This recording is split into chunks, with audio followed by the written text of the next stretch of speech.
fiery horse with the speed of light, a cloud of dust, and a hearty hi-yo silver, the Lone Ranger.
With his faithful Indian companion Tonto, the daring and resourceful masked rider of the plains led the fight for law and order in the early western United States.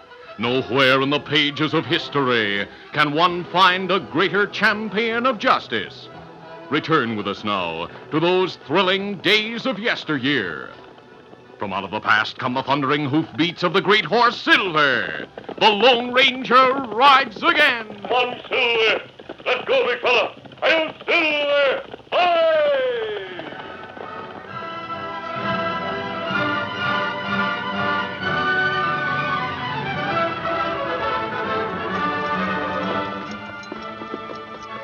The Lone Ranger and Tonto rode toward the Kansas town of Bartonville.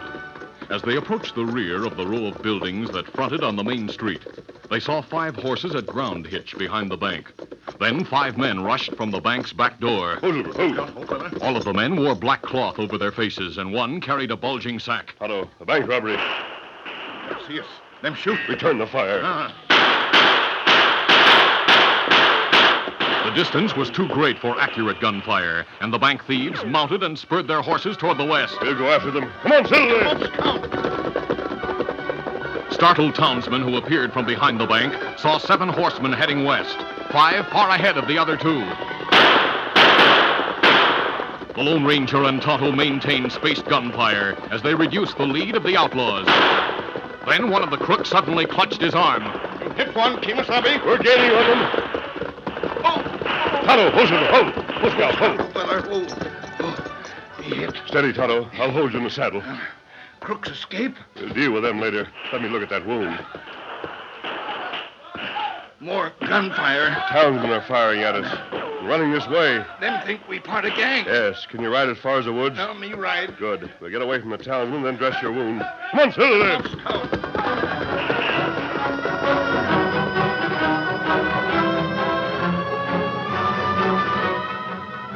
It was a simple matter to escape the townsmen and find a place beside a stream in the nearby woods, where Tonto's scalp wound could be given the necessary attention. The Lone Ranger cleansed the wound, applied a healing salve, then bandaged it. There, Tonto. Feel better? It's all right now. But you used up all the bandage. We'll get more bandage and other medical supplies at the first opportunity. Do you feel able to ride? Me all right. Since we came here, I saw men pass the woods in pursuit of the crooks and return empty-handed. Apparently, they lost the trail. Maybe we find trail. We'll do our best.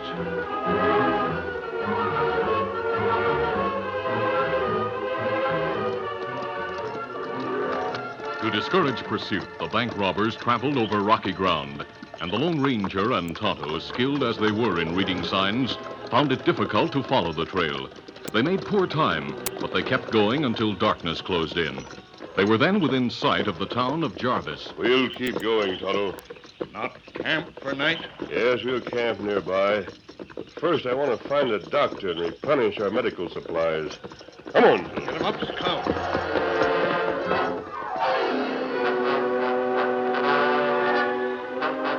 Presently, moving slowly along the dark, deserted street, the two men drew rein in front of a two-story house on a corner. Scout. Oh, fella. A lamplit sign beside the door said Dr. Doyle, and a white placard in a first-floor window bore the words, Doctor In. Easy, steady, big fella. Wait here, Tonto. Dismounting, the Lone Ranger peered through the window and saw that the doctor's office was occupied only by an elderly man who sat at a desk. He went inside. Dr. Doyle? Yes, I'm the doctor. Please don't misunderstand my mask. Your mask doesn't concern me. I'm interested in people's ailments, not the faces. What ails you? Nothing. I'd like to buy bandage, gauze, and antiseptic. I sell a complete kit of supplies for $3. That should be just the thing. I'll get you one. Good. As Dr. Doyle crossed the office to a shelf, the masked man glanced at the desk and saw a magnifying glass and a small object, which the physician evidently had been examining. It was a silver bullet. You'll find this kit is quite complete. Good. Here's the money. Yes. Doctor, isn't that a silver bullet on your desk? Oh, I thought it was silver. Did you take it from a man's right arm? Why do you ask? I think it came from the arm of a man who took part in a bank robbery in Bartonville today. What makes you think so? I'm sure it's one I fired at the escaping bandits. You fired a silver bullet. Yes. Here's a cartridge from my gun belt. Compare the bullets. This is very strange. Will you tell me where to find the man from whom you took the bullet? No, it's none of your business. Furthermore, it would be unethical. Is it ethical to shield the crooks and leave them free to rob and kill innocent people? Who are you? People call me the Lone Ranger. Yes, I suspected that when you gave me this cartridge. I've heard about you. I'd like to confide in you, but I don't know what to do. I must think it over. Very well, Doctor. I'll leave you with your conscience and return if you want me to. Will you? Yes. I'll look for a signal in your window tomorrow night. A signal? What kind of a signal? I have it. This placard in the window. Doctor In. Yes. If it's upside down in the window, it will mean that I'm here alone and want to talk to you. All right, Doctor. Tomorrow evening, if your sign is upside down, I'll be here. After the Lone Ranger left, the doctor sat down at his desk. And a moment later, his adopted son, a pale young man with feverish eyes, came down a stairway and into the office. He carried his right arm in a sling, and in his left hand he held a gun. David, I thought you'd gone to bed. No, I've been listening at the head of the stairs. What are you doing with that pistol? With that outlaw here, I thought it might be needed. Put it into my desk drawer. There. David, I'd like to talk to you. Please sit down. Yes, sir. You called that masked man an outlaw. He is. I was looking through my bedroom window when he dismounted in front of the house. I recognized him, even in the moonlight. He's the bank robber who shot me. He is? Yes. I told you what happened. I was standing outside the Bartonville bank when those crooks ran out shooting. One of their bullets hit my arm. And I'm sure it was fired by the man who just left here. He claims he's the Lone Ranger. Yeah, I heard him. But that's not true. He's one of the bank robbers. He showed me a silver bullet like the one I took from your arm. Oh, he probably gets away with a lot of crimes by showing silver bullets and passing himself off as a Lone Ranger. Yes. David, I'd like to believe you. You'd believe me if I were your own son instead of an adopted one. Don't say that, David. You know very well I've been more than fair with you. I've indulged your whims and been patient with your vices. Vices? Oh, you mean gambling. I promised to quit gambling, and I've kept my promise. I wonder. Dad, please don't tell that masked crook about me. I'll bet I know why he's looking for the man he shot. He knows I saw him, and he wants to kill me so I can't identify him as one of the robbers. I hadn't thought of that. When he's caught, I'll go into court to identify him, but please don't tell him about me. But if he is the thief, perhaps we should tell the sheriff. No. His gang would kill us. Besides, you must consider your ethics. Very well, David. I'll keep your secret. We'll let the law worry about the bank robbery. I hope I'm doing the right thing. Now, go to bed and rest your arm. The Lone Ranger and Tonto camped just inside a woods not far behind Dr. Doyle's home.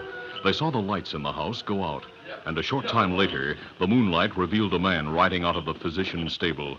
Tonto said, Kimasabi, him got arm in sling. Yes, his right arm.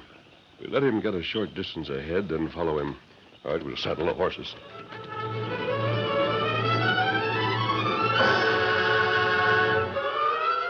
About an hour later, Dave Doyle was one of 5 men seated at a table in a cabin in the nearby hills. With him sat the ex-convicts Cash Hanna and Dirk Nasby, and the Gaines brothers, Tom and Larry, who operated a gambling place in town. Those savage dogs stood guard outside.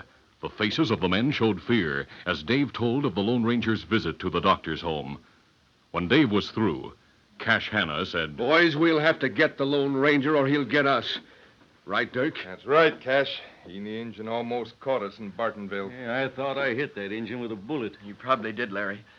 When I saw him with the horses in front of the house, his head was bandaged. Yeah, just brushed him, I guess. The Lone Ranger and his pal must have been trailing us before we robbed the bank. Hey, then maybe they'll trail us here. They can't take us by surprise while the dogs are on the job.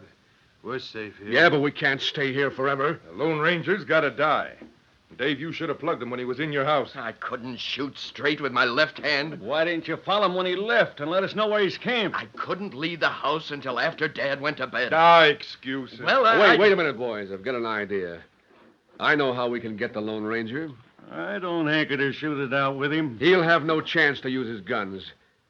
Dave, didn't you tell us the doc would upend his window sign if he wanted the Lone Ranger to call tomorrow evening? Yes. But Dad promised me he wouldn't do it. Now, listen. Can you figure a way to send the old doc out of town on a fake call?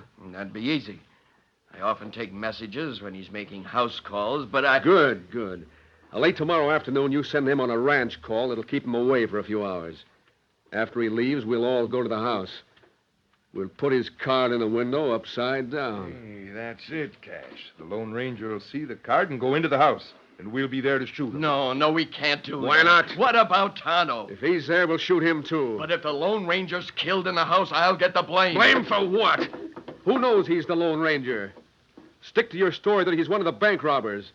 Say he came to kill you so you couldn't identify him and you shot in self-defense. Say you shot with your left hand. You'll be a hero around town. No. Now, what's the matter? I don't like the idea. You're yellow. I'm not yellow.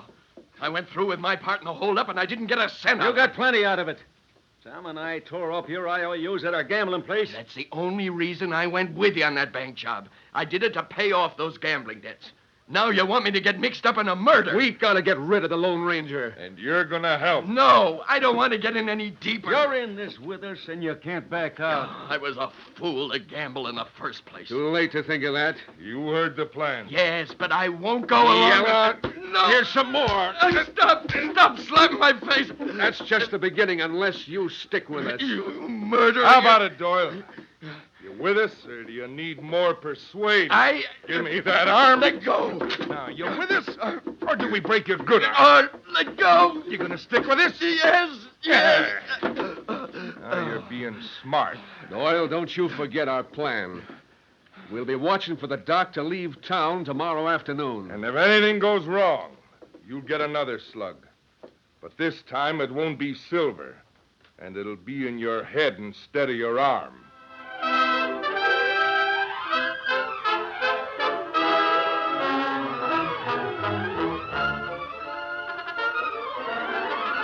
The curtain falls on the first act of our Lone Ranger adventure. Before the next exciting scenes, please permit us to pause for just a few moments.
tomorrow to continue.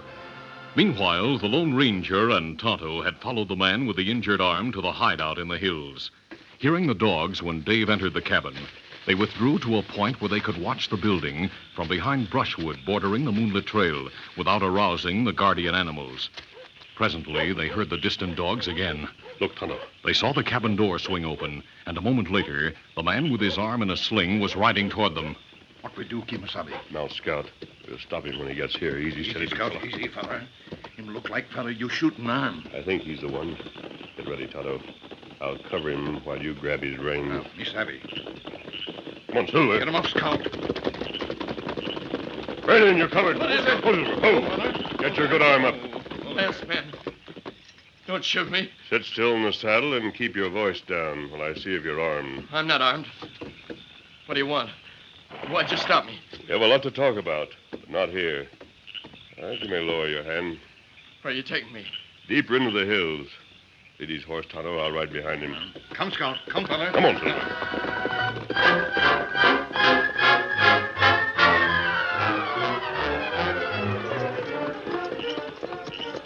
Oh, Scout.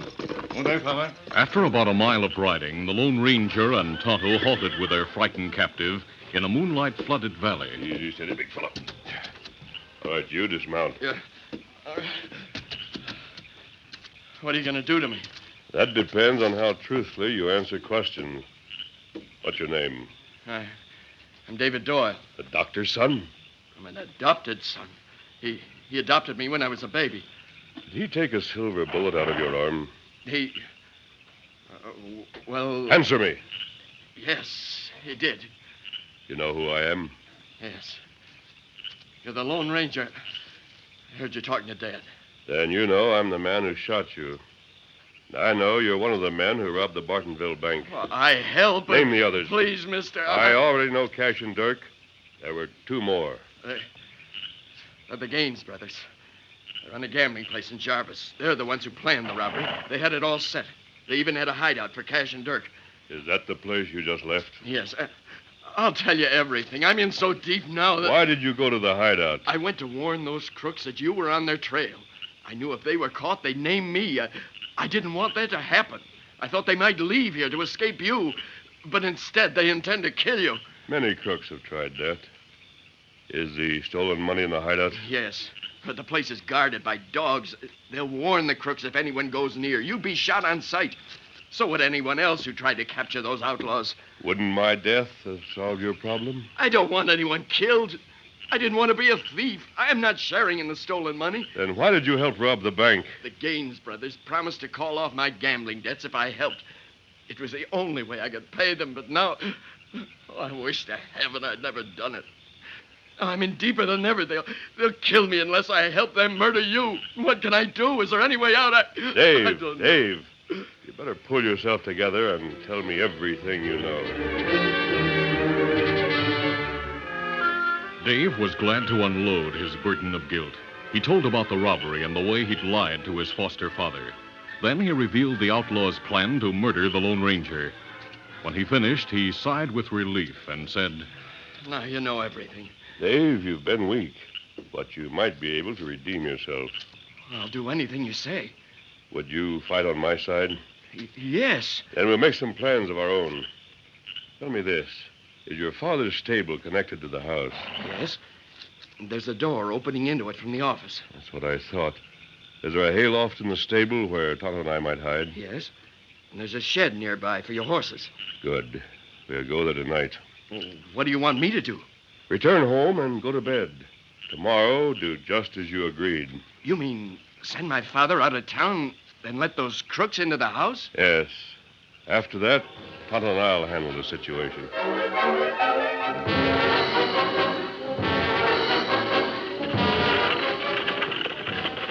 Whoa there. Whoa. It was late the following afternoon when Dr. Doyle returned from several calls in town and halted his horse and buggy behind his home. He saw Dave waiting at the door of the stable. Hi there, Dave. Hello, Dad. Here's a message signed by Jeb Pierce. Oh, let me see. I thought I'd better give it to you before you stabled the horse. Well, tarnation. Jeb's had an accident. That's what the message says. Must be a bad one. Jeb wouldn't ask me to go all the way to his ranch for anything trivial. The man who asked me to send you there said it was mighty important. Well, it's all in the life of a doctor. You'll probably be gone about 3 hours. Yep, at least that. Well, goodbye, son. Goodbye. Get up there.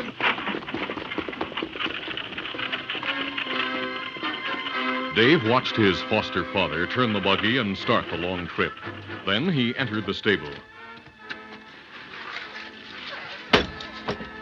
As he closed the door, he called to the Lone Ranger and Tonto, who had been in the loft since the previous night. He's gone. We'll meet you in the office, Dave. Without waiting for the masked man and Indian, Dave hurried through a door that opened from the stable directly into the doctor's office. In the desk drawer, he found the gun placed there by the physician. Yes. He hid it in the sling that supported his right arm, then turned quickly as the door from the stable swung open. Come on in. Close the door, Toto. Are we alone in the house, Dave? Yes. Then we'll prepare for the showdown. At that moment, Cash, Dirk, and the Gaines brothers, watching from the concealment of brushwood beyond the edge of town, saw the doctor driving past.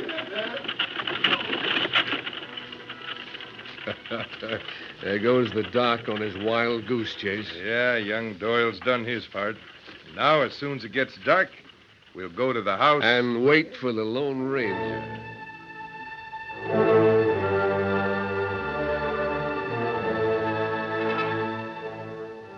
In the doctor's office, the Lone Ranger observed 3 doors in a side wall.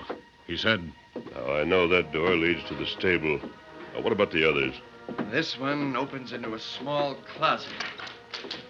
And these stairs to the second floor are behind this one. Toto, you wait in the closet.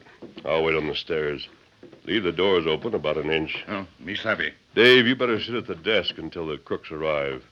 And don't try to double-cross us.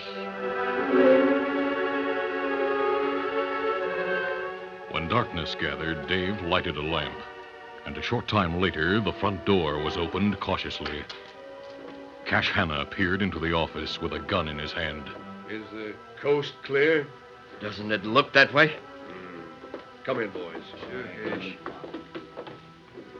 Seeing no one in the room but Dave, the crooks relaxed and lowered their heavy guns. Well, this setup looks all right to me. Yeah, let's get that sign in the window so the Lone Ranger will walk into the trap. Don't bother! Hey, what? Drop your gun! He's here. He got you covered. The engine. Dave, you double-crosser, I'll kill you. Oh, my arm. Oh. Anyone else want gunplay? Don't shoot. My hands are up. And mine. Hold your fire! My arm's busted. Now you know how hard a silver bullet hits. We'll get you for this double-cross, Dave, if it's the last thing we do. Right. Where you're going, you'll not get anyone. Stand against that wall, all of you. Otto, pick up their guns. My arm. We get him. Meanwhile, Dr. Doyle had returned unexpectedly, and while in the stable heard the shots. As the outlaws sullenly backed against the wall, the physician holding a heavy gun rushed through the door. What's going on here? The amazed doctor halted in front of Dirk. Get out of my line of fire! Get back, Dad. I got him. Dirk sprang forward, wrested the gun from the doctor's grasp, then circled his throat with his left arm. Now the doc's my shield. One move and I'll break his back with a bullet. Now shoot at me and you kill the doc. Good work, Dirk. Now, Lone Ranger, you and the engine, drop your guns. Oh, don't do it. I said drop those guns. While the 4 crooks watched and waited for the masked man to obey Dirk's order, Dave drew the hidden gun from his sling and fired. Dirk staggered back from the doctor, gasped, and fell to the floor. That does it. Dave, you fired that shot. Yes, Dad. I lied to you. The masked man is a Lone Ranger. Stand back, Doctor. I'll cover these crooks while Tonto ties them. Me time. 2 of them are wounded. I should attend to You them. better wait until we're sure they're harmless. Dave, it's time to bring in the sheriff. Shall I go for him? Yes. While you're gone, I have a few things to say to your father. All right. I knew something was wrong when I learned that the message from Jeb Pierce was a forgery. How did you learn that? Well, soon after I left here, I met Jeb on his way to town. Oh, Then, of course, I hurried back, and when I heard the shooting... you rushed in and would have spoiled everything if Dave hadn't redeemed himself. Let me tell you about your son. When the sheriff returned with Dave and several deputies to take charge of the bank robbers, He nodded at the doctor and grinned at the masked man who stood near the open door to the stable. They've told me about you, mister. Good. That saves explanation. And he took us to the hideout where we picked up the stolen cash. That's why we was so long getting here. I told the sheriff everything, including my part. Dad, I have a lot to confess. The masked man told me everything, Dave. Including your desire to make a new start. I mean that, Dad. When I get out of prison, I'm going to spend the rest of my life trying to make you proud of me. That makes me happy, son. After 10 years as sheriff, I've seen the way the law works, and I got a feeling that Dave's help in capturing these crooks is going to go a long way towards making his sentence a light one. Well, that's what I thought, Sheriff. Kimosabe, horses ready. Well, Tonto's waiting. And thank you. Thanks for everything. I'll be expecting big things from you, Dave. I'll not let you down. Nor you, Dad. I'll make good for you and the Lone Ranger.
This is a feature of the Lone Ranger Incorporated, created by George W. Trendle, produced by Trendle Campbell Muir Incorporated, and directed by Fred Flowerday. Tonight's drama was written by Fran Stryker. The part of the Lone Ranger is played by Brace Beamer.